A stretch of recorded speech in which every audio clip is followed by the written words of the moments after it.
దేవుడు మంచి చెడు అనే దాన్ని దేవుడే సృష్టించారు.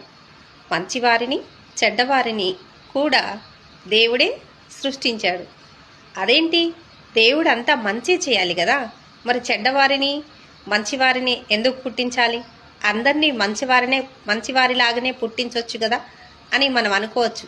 కానీ చెడు లేనిది మంచి విలువ తెలవదు, మంచి లేనిది చెడు విలువ తెలవదు, చీకటి లేనిది వెలుతురు వెలుగు తెలవదు, వెలుతురు లేనిది చీకటి విలువ తెలవదు. అందుకని దేవుడు మంచి చెడు అనే రెండిటిని సృష్టించాడు.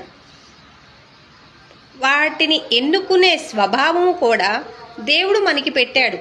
మంచి ఏందో చెడు ఏందో తెలుసుకునే స్వభావము కూడా దేవుడే పెట్టాడు. కానీ మంచిని మనుషులు తెలుసుకోవట్లేదు.